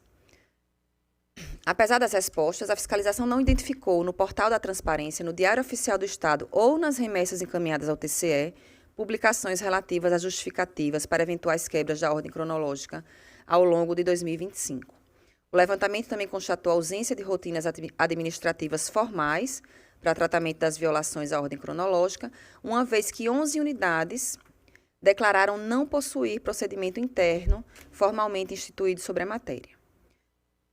Por fim, quanto à atuação do controle interno, as unidades gestoras foram questionadas acerca da atuação do controle interno no acompanhamento dessa ordem cronológica de pagamentos e verificou que 61% das unidades respondentes declararam que o controle interno não realiza acompanhamento periódico específico na ordem cronológica, enquanto apenas 38% informaram haver esse monitoramento. Além disso, quase 89% das unidades afirmaram que nos últimos 3 anos o controle interno não realizou trabalhos voltados à análise do cumprimento da ordem cronológica ou da publicação de eventuais violações, permitindo à equipe fiscalizadora concluir pela ausência de atuação efetiva desse controle. Então, eu passo à análise conclusiva, que, embora tais ocorrências não representem isoladamente irregularidades definitivamente comprovadas, o elevado percentual identificado evidenciou um cenário de acentuado risco administrativo e reforça a necessidade de atuação prioritária e rigorosa do controle externo por esta Corte de Contas. Diante do contexto, conclui-se que a fiscalização atingiu satisfatoriamente seus objetivos institucionais, em especial no que diz respeito às disposições constantes do Plano Anual de Trabalho PAT 2025 e seu auditivo, com um levantamento que subsidiará a análise da conformidade da execução financeira no âmbito do Poder Executivo do Estado de Alagoas, tendo em vista a fiscalização prevista no Plano Anual de Fiscalização PAF 2026, quanto à observância da ordem cronológica de pagamentos, ao diagnosticar o ambiente de controle existente, evidenciar fragilidades estruturais relevantes e fornecer elementos técnicos aptos a subsidiar futuras ações fiscalizatórias, razão pela qual acolhem-se as sugestões propostas. E, nesse sentido, é que decorre a proposta de voto que eu trago, senhor presidente, no sentido de acolher as conclusões constantes do relatório técnico da DEFAFOI, bem como o parecer ministerial, reconhecendo a existência das fragilidades estruturais e relevantes nos procedimentos, sistemas, controles e práticas relacionados à observância da ordem cronológica de pagamentos no âmbito da administração direta do Poder Executivo Estadual e dos fundos a ela vinculados. Da ciência do relatório técnico e da decisão ACGE, para adoção das providências de sua competência, especialmente quanto ao monitoramento da ordem cronológica de pagamentos e a orientação das unidades gestoras. A Cefaz, para a ciência e avaliação das medidas necessárias ao aperfeiçoamento dos sistemas e rotinas de execução financeira relacionadas ao controle da ordem cronológica de pagamentos. Aos titulares das unidades gestoras abrangidas pelo levantamento, para a ciência das fragilidades identificadas e a adoção das providências cabíveis. Ao Ministério Público de Contas do Estado de Alagoas e aos gabinetes dos demais conselheiros para conhecimento dos resultados do levantamento. Determinar a notificação dos responsáveis pelas 27 unidades gestoras que deixaram de responder ao questionário do levantamento, bem como pelas 11 unidades gestoras que o responderam de forma incompleta, conforme os quadros 3 e 4 do relatório técnico, para que apresentem justificativa formal quanto ao não atendimento ou atendimento incompleto da requisição encaminhada por meio do ofício 2 de 2026, sob pena de adoção das medidas sancionatórias cabíveis. Determinar o Poder Executivo do Estado de Alagoas, em articulação com os órgãos competentes, que apresente a esta Corte de Contas, no prazo de 90 dias, o plano de ação destinado à padronização normativa e procedimental relativa à observância da ordem cronológica de pagamentos, contemplando medidas voltadas à eliminação das fragilidades identificadas no presente levantamento. Determinar o Poder Executivo Estadual a instituição de rotina formal e permanente de publicação das justificativas das eventuais alterações da ordem cronológica de pagamentos, em observância ao artigo 141, parágrafo 1º da Lei 14.133 de 2021 e ao Decreto Estadual 90.389 de 2023. Recomendar ao Poder Executivo Estadual que avalie a viabilidade técnica e operacional de desenvolver, implantar ou aperfeiçoar módulo informatizado específico para o acompanhamento, controle e transparência dessa ordem cronológica e determinar a CGE que inclua em seu planejamento de controle interno ações específicas e periódicas voltadas ao acompanhamento da ordem cronológica dos pagamentos, abrangendo, dentre outros aspectos, a verificação da aderência dos pagamentos à ordem cronológica legalmente estabelecida, a análise das justificativas apresentadas para eventuais alterações, a verificação da compatibilidade dessas justificativas com as hipóteses legais excepcionais, a fiscalização da publicação das justificativas em meio oficial, a verificação das comunicações obrigatórias aos órgãos de controle, a emissão de relatórios periódicos de acompanhamento, a orientação técnica às unidades gestoras acerca das rotinas de controle da ordem cronológica de pagamentos e o acompanhamento da implementação do plano de ação referido no item D. Recomendar que no planejamento da auditoria de conformidade, previsto no Plano Anual de Fiscalização 2026, sejam adotados como critérios de seleção e priorização dos objetos fiscalizados a ausência de respostas ou o atendimento incompleto a elas, o volume absoluto das potenciais quebras de ordem cronológica de pagamentos por unidade gestora identificados nesse primeiro levantamento, a proporção de potenciais quebras em relação ao total de registros de pagamentos analisados, a materialidade financeira dos pagamentos realizados e a relevância da categoria contratual envolvida. Determinar que o Poder Executivo Estadual encaminhe a este tribunal, no prazo de 30 dias, informações e documentos comprobatórios das providências adotadas para o cumprimento das determinações e recomendações e da publicidade da presente determinação, senhor presidente. É em discussão o processo relatado pela conselheira Ana Raquel. Conselheiro Rodrigo. Senhor presidente, eu gostaria de primeiro parabenizar o tribunal pela realização de uma auditoria tão completa e tão importante também, que demonstra, primeiro, a complexidade que é a gestão de uma unidade orçamentária tão grande e que tem 56 unidades orçamentárias, foi isso que eu contei, a colocação da conselheira substituta Ana Raquel. Eu só tenho uma preocupação com relação a todo esse trabalho, presidente, é que como nós estamos num ano de eleição e que vai haver a mudança de gestão, ao final desse exercício, né, já que o governador atual ele não concorre à reeleição, é uma preocupação quanto à possibilidade de se perder todo esse trabalho que foi feito pela diretoria, um trabalho importante, haja vista que nós estamos na fase final do exercício e o mandato, e no controle interno do Estado nós não temos servidores efetivos até a presente data que possa reter a memória daquela unidade como uma unidade que possa contribuir para esse aprimoramento. E o controle interno eu vejo que é muito importante para fortalecer como linha de defesa do gestor essa antifragilidade administrativa, né? Eu fico me pensando o que a gente poderia fazer para contribuir para que tudo isso aqui não se perca, né? Conselheiro, deixa só uma partezinha aí. Eu acho que não perde, não. Eu acho que a gestão vai terminar. Eu acho que, por exemplo, tem que ter, na minha opinião, sanções àqueles que não responderam ao tribunal, porque desmoraliza o tribunal. Todo secretário que não respondeu, ele tem que ser sancionado, porque é onde a gente fica fragilizado. Está feita uma solicitação ao secretário, ao gestor que foi. Ele não responde ao tribunal e o tribunal vai dar outra chance a ele para ele responder. Na minha visão, não tem. Ele tem que ser sancionado, corrigir o que não foi encaminhado.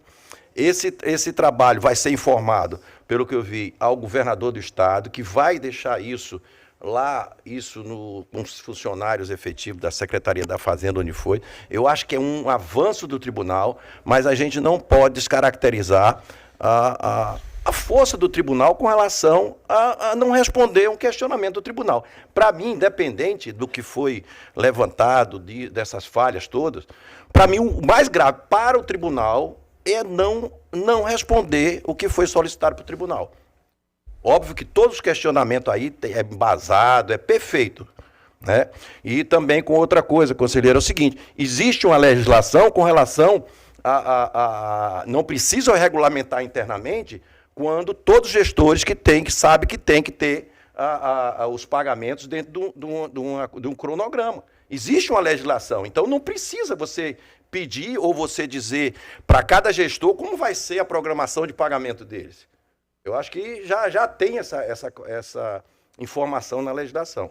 Mas pelo tempo que eu fico aqui, eu fico triste quando eu vejo que ainda tem unidades gestoras que não respondem uma indagação do tribunal. Eu acho. Olha, foram 20% que respondeu. Percentual pequeno. Não, que responderam foram mais, mas a porcentagem dos que não responderam, ele abarca mais de 80% dos recursos. Entendeu? Eu acho que isso aí é o ponto básico. Eu vou me até ficar, para não estender muito, é com relação a essa resposta, independente de qual for, ela tem a obrigação de responder ao tribunal. Entendeu, Rodrigo? É esse questionamento que eu quero fazer e acrescentar, se assim vocês entenderem, e penalizar. Entendeu? Por quê? Porque da prática, o conselheiro Bruto está chegando aqui e a gente percebe que o órgão mais sensível é o bolso. Na hora que o tribunal, todas as vezes que sancionou uma falha do gestor, que foi insistido várias vezes, ele não cumpriu, na hora que você sancionou, passa a cumprir. E a gente continua evoluindo no sistema da gente ter controle, mais efetividade e as pessoas entenderem que aqui é um órgão de fiscalização, é uma corte administrativa que tem que ser observado por todos os gestores.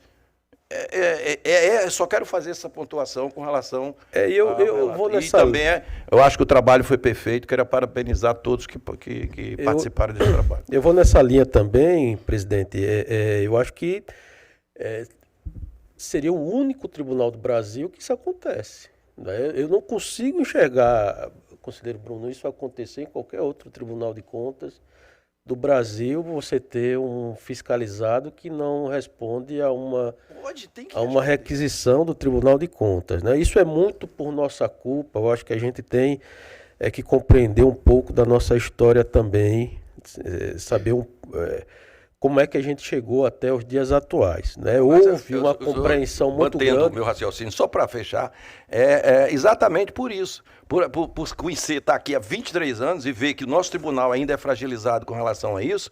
E aí, conselheira Raquel, a única coisa que eu quero acrescentar, e não tem essa história de fazer para abrir um espaço para responder mais ainda. Não tem. Quando foi sugerido aí pela equipe técnica, já vai abrir algum espaço para fazer. Não, eu acho que tem que acrescentar. A minha proposta é acrescentar o sancionamento daqueles gestores que não fizeram. O resto, na sua normalidade, dentro do que está sendo previsto. Senhor presidente, só para me manifestar com relação a isso, eu concordo plenamente no sentido de que tem que ser responsabilizado. Isso aqui é um processo formal de fiscalização.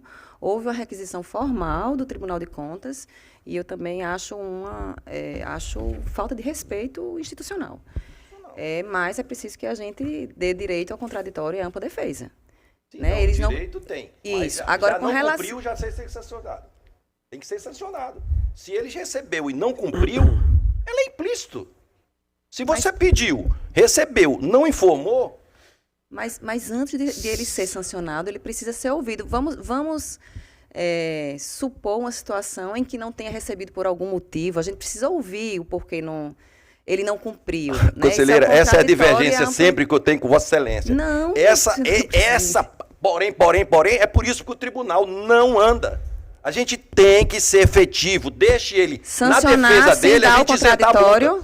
Na hora que ele chegar e disser que não recebeu, provar que não recebeu, aí a gente faz ao contrário.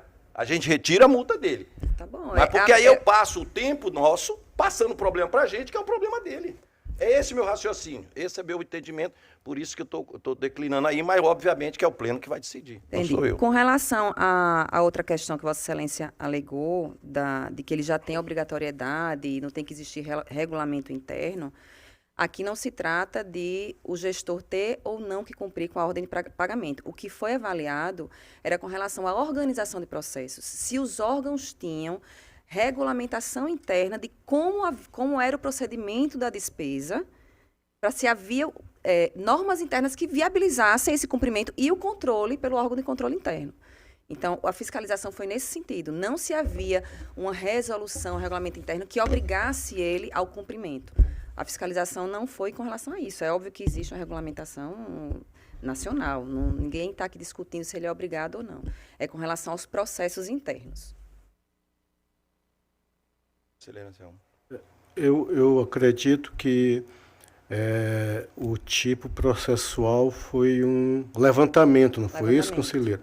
Parece-me que não teria possibilidades de sancionamento a respeito. Eu não sei se é Não, veja o funcionamento que algo tá, preparatório para uma auditoria, por assim dizer, verdadeira. Na Em verdade, o termos objetivo foi simplórios. fazer um diagnóstico, um mapeamento. Existe uma previsão de uma segunda auditoria e pelo tamanho do objeto, né, a ser realizado em todo o Poder Executivo Estadual, a diretoria entendeu que antes da auditoria era necessário fazer um levantamento para conhecer, para mapear, realidade. entender como é que funciona administrativamente esses processos internos com relação à ordem cronológica de pagamentos. Então, o levantamento ele não tem nenhuma finalidade de sancionar por irregularidades encontradas. O que se propõe aqui que seja ouvido e dê o contraditório é com relação ao não cumprimento da requisição. Não tem a ver, não tem nenhuma conclusão de irregularidade ou responsabilização É um objeto apartado. quanto ao objeto da fiscalização. Mas eu não deixo de concordar com vossa... imaginar, conselheiro Selmo, que eu estou pedindo isso para fazer isso. A gente, pelo amor de Deus, a gente pediu, tem que mandar, nem que seja para arquivar. Mas se o tribunal pediu, tem que ter o respeito do tribunal, cara. A gente tem que se fazer respeitar. Se a gente pede um negócio e fica para depois, para verificar, não for pedido. Ele não mandou porque não quis mandar. Entendeu? É isso, só esse ponto. O resto, eu concordo plenamente. Agora, você aceitar uma coisa, não posso ser vencido, que é o pleno que decide. Mas isso, na minha não pode. A gente nós nos fragilizamos na hora que faz qualquer solicitação de qualquer conselheiro, de qualquer pessoa, que não é encaminhado com a resposta, pelo amor de Deus, gente. Pelo amor de Deus. Eu não, longe de mim, tirar a razão de Vossa Excelência, ainda mais se a gente considerar para não ser tão vestuto assim, que já em 64 já tinha algo nesse sentido, na 4320. Já em 2016, nós temos normativo interno obrigando a este cumprimento. Mas aí, Excelência, pelo amor de Deus, não me condene, mas aí eu vou agora fazer advogado em sentido contrário. Mas aí isso cai na nossa atuação de, às vezes, ficar considerando. Essa situação é muito parecida, senhor presidente, com a questão do controle interno, com a questão da previsão de alertas quanto a gasto de pessoal, quanto à questão de transparência, de portal da transparência. A essas questões o tribunal deveria, né, adiar muito. Eu estou aqui há 17 anos, ver um pouco mais leve, com mais carinho, para justamente não ter esse tipo de procedimento. Eu estou fazendo uma proposta de sancionamento só. Não quero modificar absolutamente nada do que foi feito. É só isso. De quem não respondeu? Claro. Então, do artigo 113 da nossa lei orgânica menciona da seguinte forma. Constitui-se em processo de auto-infração lavrado pelo relator nas seguintes hipóteses. Aí, inciso 3º, descumprimento de determinações ou requisições do Tribunal de Contas do Estado de Alagoas. Eu acredito que talvez o mais prudente seja a gente determinar a abertura de um processo de auto-infração, né, com aplicação de multa, e ele vai ter a oportunidade de se defender ali. Claro. Aí sim. Isso. Né? Acho que fica mais... Deixa ele terminar ali. Doutor Esteban, perdão.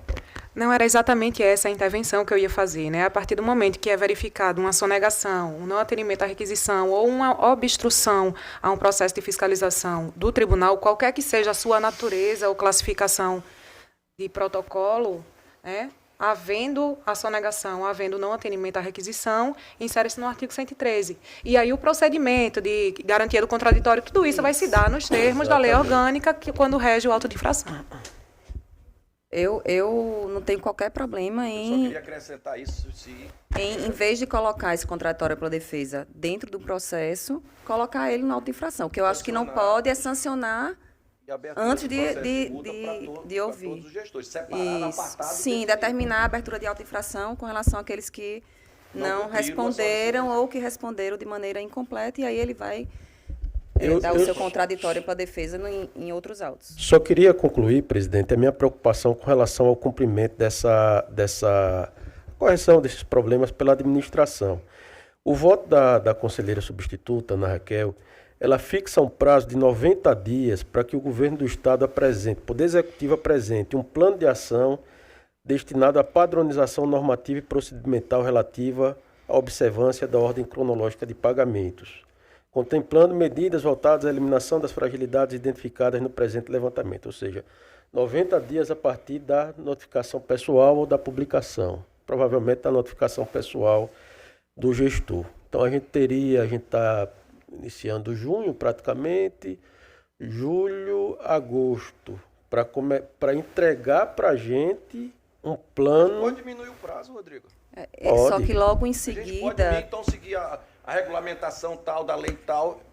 logo Entendeu? em A gente seguida pode já tem pedir a isso, determinação deliberar de que ele dessa forma. caminhe em 30 dias as medidas que ele tomou para o cumprimento desse item. Então, na verdade, é dado um prazo de 90 dias, que aí eu acho que, se Vossas Excelências entenderem que é amplo, vocês podem rever, mas é determinado também que no prazo de 30 dias ele encaminha ao tribunal as medidas que já foram tomadas para o cumprimento desse plano de ação.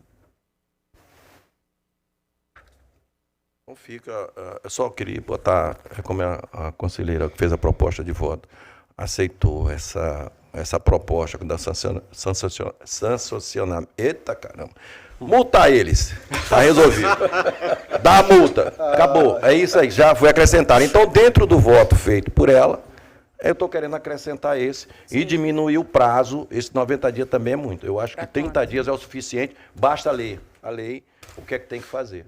Eu acho que, e padronizar dentro da legislação. Sim, claro. Só isso. Pronto. Então, retira os 90 dias, põe 30. Não é a proposta minha, cada um vai fazer sua proposta aí. E aí, Essa é a caso minha tira a segunda proposta. determinação. Sabe? Por mim, fazia em 15 dias. Dado 64, 2016, 2021. Não tem Mas justificativa. nós vamos botar Infelizmente, pela eu não, propor ali, para que aí não todos tenho os como... conselheiros, dentro do que foi proposto. Eu só queria fazer essas duas propostas. Sabe? Entendeu? Bruno, conselheiro Bruno. Pois. Me parece que nós temos duas variáveis aqui para discutir. Primeiro é o desatendimento às questões do Tribunal de Contas. E aí, neste quesito, me parece que há um consenso, mas não me parece ainda clarificada a legitimidade no fazer esse pedido. Precisamos ampliar um pouco a discussão, primeiro, da legitimidade de onde pode partir esse pedido de informações e depois também na capacidade que nós temos aqui de garantir que essas pessoas que não responderam o pedido legítimo do tribunal, se foi por falta de recebimento ou não. Isso é um primeiro problema antes de, no meu entender, merecer uma crítica tão acalorada. E o segundo no caso concreto, é o controle na ordem de pagamento através de uma resolução normativa do tribunal, que me parece que é o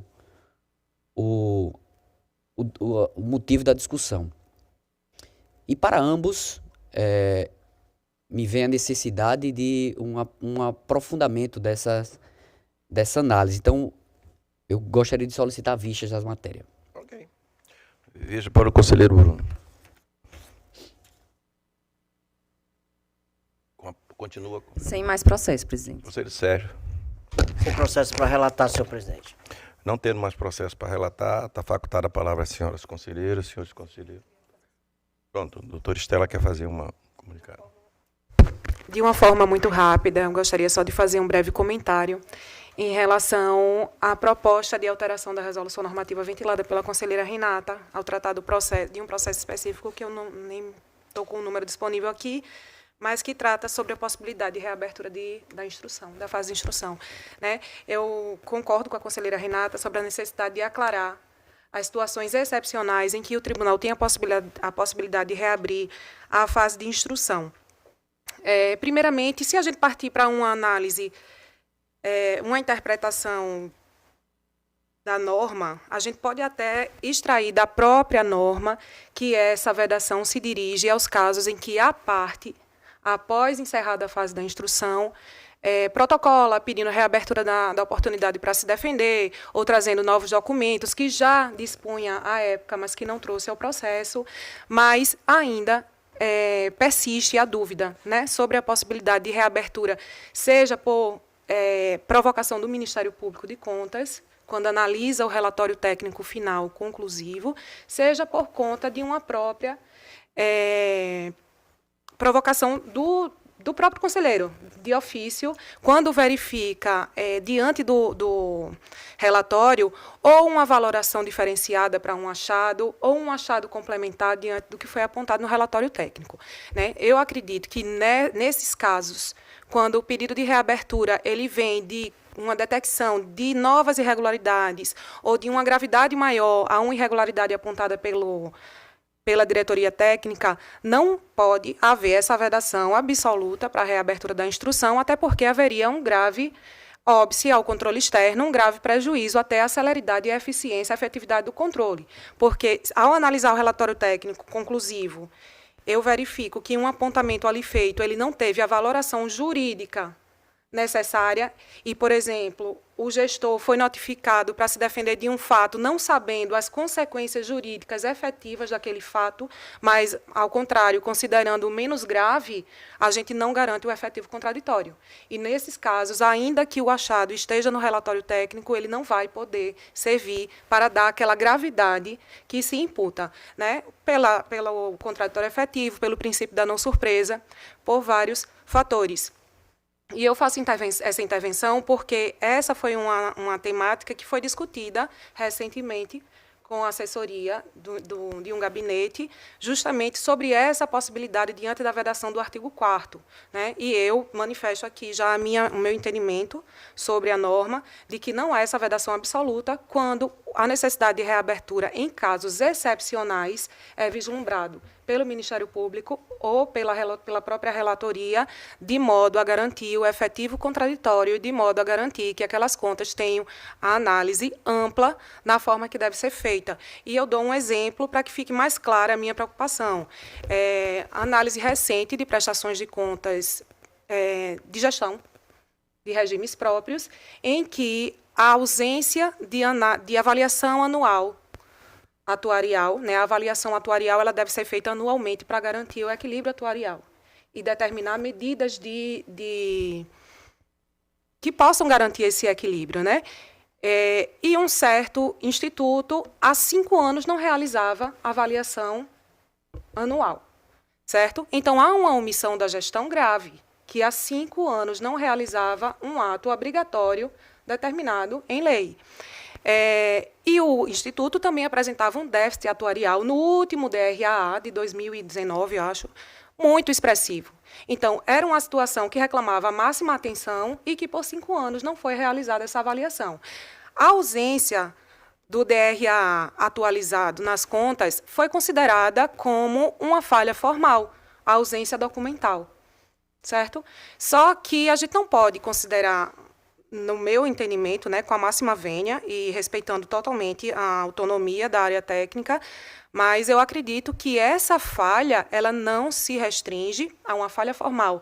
E, a partir do momento que o gestor foi notificado para se defender sobre uma falha meramente formal, ela não implicaria qualquer irregularidade nas suas contas. Então, o grau de cautela, o grau de zelo na defesa dele não garantiu que ele exercesse o efetivo contraditório. E se, eventualmente, nós temos uma decisão, um parecer prévio do tribunal, que, com base nesse achado, na verdade, no achado não, o achado já estava no relatório, mas que, com base nessa valoração, interfere na regularidade das suas contas, nós estamos afrontando o princípio da não surpresa. Então, eu acredito que é uma proposta essencial para que se evite esse tipo de dúvida e, como posto pelo conselheiro Rodrigo, talvez seja o caso de se estabelecer limites temporais para que se realize a reabertura da instrução e, nesses casos, eu estou tratando das contas mais atuais, dos regimes próprios, exercício 2024 analisados em 2025.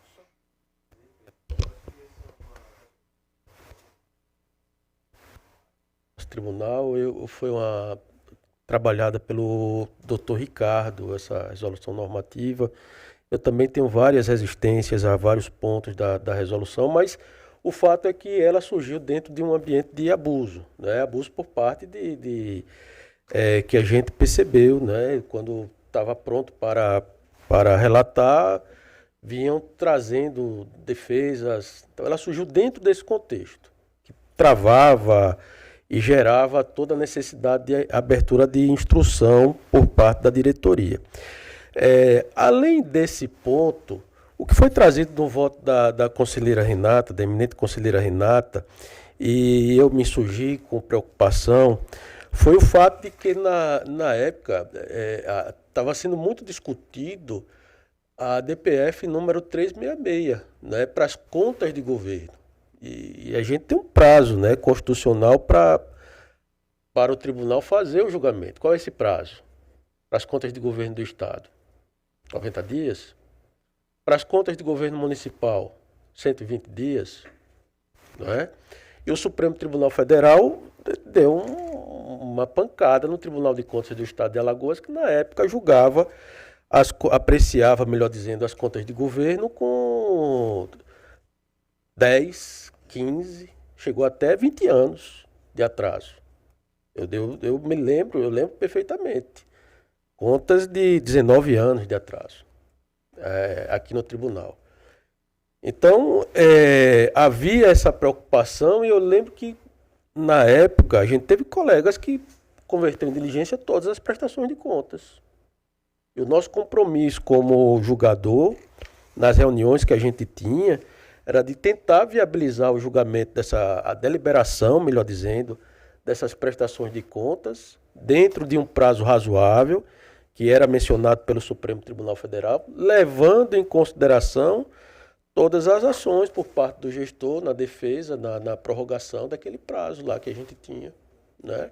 Então a minha preocupação era essa. Além de ter o colega que convertia em diligência todos os processos, nos processos que a gente relatava, eram levantados para a gente converter em diligência também. Então houve essa preocupação nossa na época, e eu lembro que o tribunal pontuou a necessidade de tornar prejudicado aquele ponto de controle específico como uma forma de não descumprir a decisão do Supremo Tribunal Federal. Foi só esse ponto aí. Mas se o tribunal entender que a gente deve voltar àquela metodologia antiga, determinar a reabertura de um processo de 2022, a reabertura de um processo de instrução relativo a 2022, para analisar esse ponto aqui específico, que ao fim e ao cabo pode ser considerado que o gestor agiu de uma forma correta, né?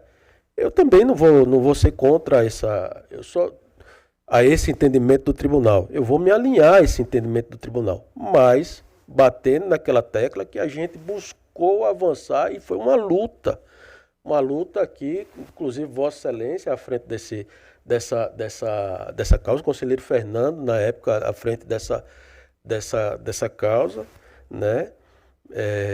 Então eu não teria nada contra. Eu vou aguardar os argumentos trazidos pelo colega, né? Se for o caso a gente muda e volta a julgar como era antigamente, não sem problema nenhum. Eu só queria esclarecer a minha intervenção, que ela não diz respeito ao mérito do processo que foi relatado, diz respeito à proposta de aclaramento da resolução, né? Concordo. Inclusive, se for o caso, com determinação de marcos temporais, de limites temporais, para que não fique prejudicada também a celeridade e a efetividade. Senhor presidente, eu entendo, mas com o que foi levantado aqui, especialmente direcionado pela procuradora Estela, mas eu também verifico o seguinte, e isso aqui eu trago até lembranças aqui no plenário, que uma vez discutindo um processo, questão de mérito, um processo, acho que 23 ou 22, algo nesse sentido, em que a diretoria fez a análise, mas não tinha um procedimento dirigido para aquela análise. Então, da mesma forma que a diretoria entendeu 2 ou 3 pontos, eu entendi que tinha mais 2, não tinha um procedimento. E acabei sendo redarguido, inclusive pelo órgão ministerial, mas há um procedimento instaurado para que a diretoria trabalhe e, em cima dele, aí o que a gente reiteradamente observa é que dentro, quando existe procedimento, em 2023, se não me falha a memória, foi um ato, em 24, 25 e 26 já temos algo prévio, acho que é algo com o nome de PAF e tentar acompanhamento também, PAT. Então, estão lá os pontos. Muitas vezes o que acontece é que esses pontos que estão lá estão na prestação de contas, por algum motivo a diretoria sobre eles não se manifesta, mas os pontos estão lá. Não estão sendo inventados da cabeça do julgador. Embora outros pudessem ser com base na lei, como disse a doutora Estela, mas principalmente com base na Constituição, limites constitucionais. Só um exemplo. Se com a lei é válido, imagino eu que com previsão constitucional, mais ainda. Em outras situações, a diretoria, mesmo valorando aquele ponto, às vezes são seres humanos, como eu falo, todos falham. Há uma valoração, há um cálculo, há um norte que aparentemente não é aquele que a gente observa pelos próprios dados e informações nos autos. Aí vem a questão da doutora Estela, porque realmente, tanto do relator, da diretoria, do Ministério Público, em vendo uma situação relevante, o que eu debati na aprovação da resolução é não ter um espaço que se possa fazer isso, aí salvo em casos realmente excepcionais, não verificado ou algo que chame a atenção, mas um espaço para que o processo, de fato, não sofra solução de continuidade. Foi o que eu dispus aqui a respeito disso. Porque vai chegar o processo, a exemplo, ao gabinete.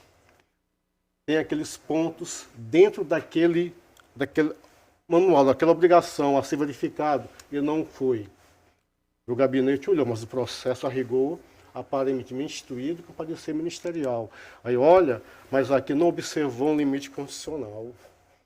Ou o cálculo está diferente, ou esse gasto devia ser feito através de um jeito e foi feito de outro. Não há nada nesse sentido. Então, assim, como que o relator não iria se manifestar a respeito? Aí, assim, causando aquele atrapalho. Poxa, o processo já aparentemente instruído, pronto para deliberação, mas foram vistas essas situações. É nesse aspecto, e isso eu não estou defendendo de hoje e de agora. Na época da discussão, e eu me coloquei contra, votei contra, não entendia que fosse a forma mais acertada. Mas, de fato, o que disse a doutora Estela acontece. De processo, aparentemente, já instruído, a instrução conforme nossa lei orgânica. Mas, se formos pegar, de fato, o tribunal já tem entendimento diferente, está consolidado. O próprio tema a respeito da atuação. Às vezes tem processos em que quem fez o relatório também tem a mesma situação daquele que encaminhou o relatório sem um parecer prévio ao órgão ministerial. Então, não é só uma situação sindicável, mas duas no processo só. E eu não sei, tenho dúvida que esse processo que eu pedi vista é um caso desse. É um caso.